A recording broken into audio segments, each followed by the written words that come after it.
বাংলাদেশের একজন ইমাম যার নাম আব্দুল মালেক বাংলাদেশের প্রধানমন্ত্রীর মাথায় টুপি পরিয়ে দিলেন, স্বরাষ্ট্রমন্ত্রীর মাথায় টুপি পরিয়ে দিলেন।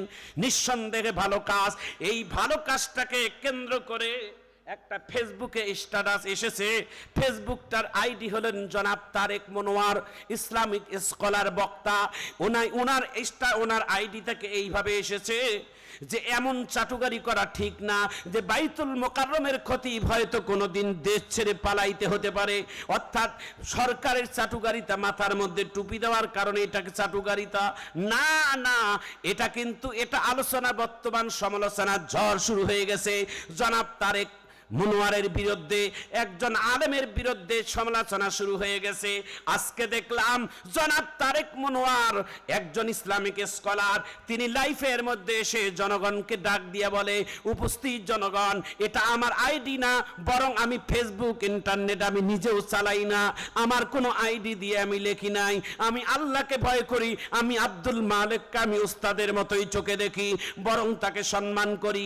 ভাইজান আমার, বন্ধুগণ আমার, একটা কথা বলবো ভাই, না জেনে শুনে কারো সমালোচনা করা ঠিক না। সমালোচনা করতে গেলে বিষয় ভিত্তিক জেনে শুনে বাস্তব প্রমাণ নিয়ে সমালোচনা করা ভালো। না জেনে শুনে সমালোচনা কাউকে গালি দেওয়া ঠিক না। জোরে বলুন ঠিক কিনা? জাতীয় মসজিদের ইমাম জনাব আব্দুল মালেক কোথার থেকে যেন একটা টুপি সংগ্রহ করে, দুইটা টুপি নিয়ে এসে একটা টুপি প্রধানমন্ত্রীর মাথায় উঠিয়ে দিলেন, প্রধানমন্ত্রী মাথার মধ্যে গ্রহণ করে নিলেন। স্বরাষ্ট্রমন্ত্রী সালাউদ্দিনের মাথায় টুপিটা উঠিয়ে দিলেন, উনি সদরে গ্রহণ করলেন। এটা ভালো কাজ না খারাপ কাজ? একটু জোরে বলেন, ভালো না খারাপ?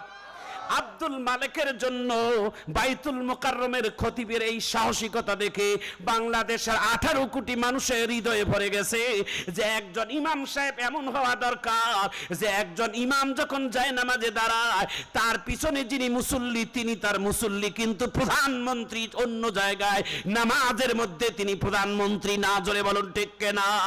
তারেক মনোয়ার বাংলাদেশের আন্তর্জাতিক মানের একজন বক্তা, আপনাদের এলাকাও বহুতবার এসেছে। বাংলাদেশের আরেকজন গর্বিত আলেম, তিনি বর্তমান এশিয়া উপমহাদেশ নয়, সারা পৃথিবীতে বাছাই করা 4 জন মুহাদ্দিস, 4 জন আলেম, যার হাতের কিতাব সারা পৃথিবীর মাদ্রাসাগুলোর মধ্যে রচিত হিসেবে লেখাপড়া করানো হয়। তিনি হলেন বর্তমান বাইতুল মোকাররমের খতিব, যার নাম আব্দুল মালেক দামাত বারাকাতুহুম। একটু চিৎকার দিয়ে জোরে বলা যায় না মারহাবা? এত বড় একজন আলেম যে আমাদের দেশে আছে, এটা আমাদের দেশে গর্ব কিনা বলেন? আমাদের দেশের আলেমের লেখা বই মদিনা ইউনিভার্সিটিতে পড়া হয়, আফ্রিকার মাদ্রাসায় পড়া হয়, অনেক বিশ্বের বড় বড় তারুল উলুমের মাদ্রাসার মধ্যে তার লিখিত কিতাব পড়ানো হয়।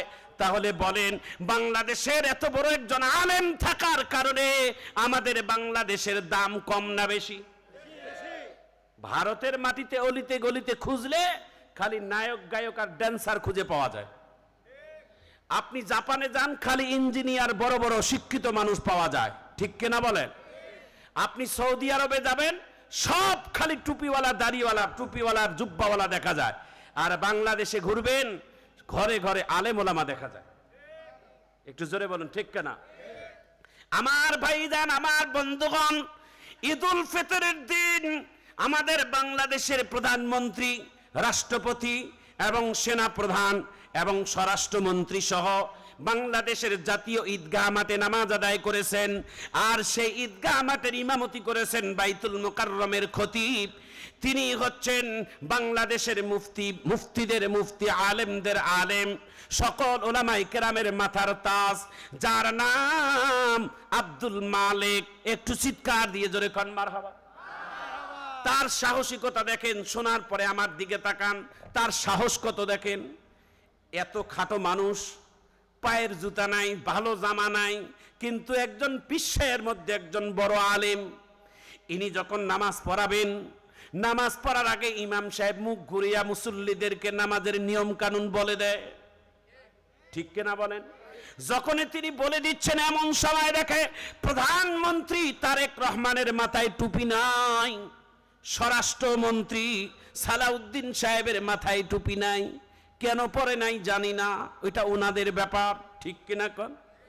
কিন্তু কমপক্ষে একটু সেন্স হলো, কমপক্ষে ঈদের দিনে টুপিটা পরে মাঠের মধ্যে আসাটা দরকার, ঠিক কিনা কোন? যেহেতু মুসলমান হিসেবে মাঠের নামাজ বৎসরের সেরা নামাজ, এই নামাজটাতে মাথার মধ্যে টুপি দিলে বরং আরো সুন্দর দেখা যেত। একটু চিৎকার দিয়ে জোরে বলুন ঠিক কিনা? প্রধানমন্ত্রীর মাথায় টুপি ছিল না, রাষ্ট্রপতির মাথায় টুপি ছিল, কিন্তু প্রধানমন্ত্রীর মাথায় টুপি ছিল না, স্বরাষ্ট্রমন্ত্রীর মাথায় টুপি ছিল না।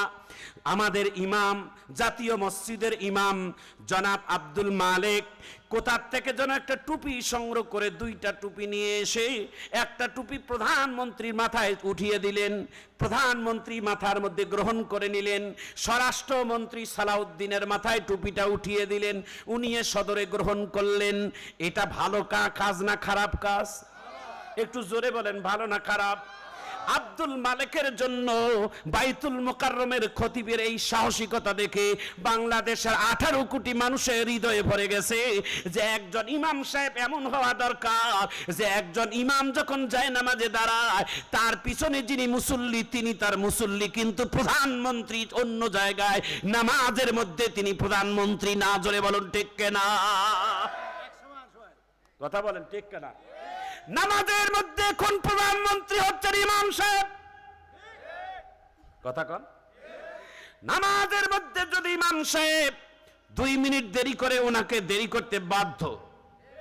কোন পুলিশে কি বলতে পারবে হুজুর সামি আল্লাহ কন? সামরা থাকবে? মারহাবা কন? তাহলে বলেন, বাংলাদেশের একজন ইমাম যার নাম আব্দুল মালেক বাংলাদেশের প্রধানমন্ত্রীর মাথায় টুপি পরিয়ে দিলেন, স্বরাষ্ট্রমন্ত্রীর মাথায় টুপি পরিয়ে দিলেন, নিঃসন্দেহে ভালো কাজ। এই ভালো কাজটাকে কেন্দ্র করে একটা ফেসবুকে স্ট্যাটাস এসেছে। ফেসবুকটার আইডি হলেন জনাব তারেক মনোয়ার, ইসলামিক স্কলার বক্তা। ওনার আইডি থেকে এইভাবে এসেছে যে এমন চাটুকারি করা ঠিক না, যে বাইতুল মুকাররমের খতিব হয়তো কোনোদিন দেশ ছেড়ে পালাইতে হতে পারে, অর্থাৎ সরকারের চাটুকারিতা, মাথার মধ্যে টুপি দেওয়ার কারণে এটাকে চাটুকারিতা না, না, এটা কিন্তু এটা আলোচনা, বর্তমান সমালোচনার ঝড় শুরু হয়ে গেছে জনাব তারেক মনোয়ারের বিরুদ্ধে, একজন আলেমের বিরুদ্ধে সমালোচনা শুরু হয়ে গেছে। আজকে দেখলাম জনাব তারেক মনোয়ার একজন ইসলামিক স্কলার, তিনি লাইফের মধ্যে এসে জনগণকে ডাক দিয়ে বলে, উপস্থিত জনগণ, এটা আমার আইডি না, বরং আমি ফেসবুক ইন্টারনেট আমি নিজেও চালাই না, আমার কোনো আইডি দিয়ে আমি লেখি নাই, আমি আল্লাহকে ভয় করি, আমি আব্দুল মালেককে আমি উস্তাদের মতোই চোখে দেখি, বরং তাকে সম্মান করি। ভাইজান আমার, বন্ধুগণ আমার, একটা কথা বলবো ভাই, না জেনে শুনে কারো সমালোচনা করা ঠিক না। সমালোচনা করতে গেলে বিষয় ভিত্তিক জেনে শুনে বাস্তব প্রমাণ নিয়ে সমালোচনা করা ভালো, না জেনে শুনে সমালোচনা কাউকে গালি দেওয়া ঠিক না। জোরে বলুন ঠিক কিনা? তুমি গালি দিলে কি আমি বড় হব? তুমি গালি দিলে কি তুমি বড় হবা? যে গালি দেয় সে হেরে যায়, যে সহ্য করে সে জিতে যায়। জোরে বলুন ঠিক কিনা? গালি দিলেই খালি বড় হয়ে গেল, সমালোচনা করলেই বড় হয়ে গেল, মাইকের মধ্যে বড় গলায় কথা বললেই কি বড় নেতা হয়ে গেল? মারহাবা কোন? নীরবে সহ্য করো, সবর করো, ধৈর্য ধারণ করো, আল্লাহর কাছে সাহায্য করো, চাও। কেউ যদি তোমার বিরুদ্ধে সমালোচনা করে, তুমি উত্তেজিত হইও না।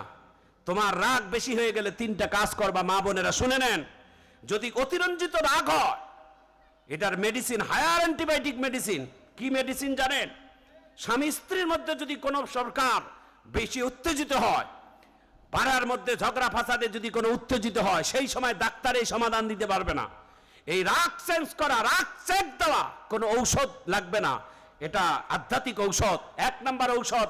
লিখে রাখেন, রাগ চেক করার জন্য, রাগকে থামানোর জন্য সব থেকে মহা ঔষধ হলো তাড়াতাড়ি উজু করে নাও। একটু জোরে কর সুবহানাল্লাহ। উজু করো, মাথায় পানি ঢালো, হাতে পানি লাগাও, মুখে পানি দাও, নাকে পানি দাও, হাতে পানি দাও, পায়ে পানি দাও। তোমার উজুর পানি শরীরের মধ্যে লাগলেই তোমার সেই অঙ্গগুলো দিয়ে আল্লাহ তাআলা ধীরে ধীরে রাগ কমাই নেবে। সুবহানাল্লাহ, জোরে বলেন। উজু করার পরেও যদি রাগ চেঞ্জ না হয়, রাগ যদি চেক না হয়, আরো যদি বাড়ে, তাহলে দাঁড়ানোর থেকে জমিনের মধ্যে বসে দাও। যদি তাও না হয়, তাহলে জমিনের দিকে তাকিয়ে থাকো। জমিন হচ্ছে পৃথিবীর সব থেকে ধৈর্যশীল একটি জিনিস। জমিনের উপর কত অত্যাচার করি, কিন্তু জমিন কোনোদিন আমাদের প্রতিশোধ নেয় না। জমিন আমাদের নীরবে সহ্য করে। জমিনের দিকে তাকাইলে, মাটির দিকে তাকাইলে মানুষের রাগ মাটি কিছুটা হলে চুষে নেয়। একটু চিৎকার দিয়ে ধরে কোন আল্লাহু আকবার। এই জন্য যারা নিচুর দিকে তাকায় তারা অহংকারী কম হয়, যারা উপরে তাকায় তারা অহংকারী বেশি হয়। কথা কন ঠিক কেনা? কিছু মানুষ আছে দেখবেন খালি কালো গ্লাস দিয়ে নিচে দেখে না। কথা কন ঠিক কেনা? নিচে দেখলে মানুষের অহংকার কমে যায়। এই জন্য নিচের দিকে তাকাইয়া হাঁটা।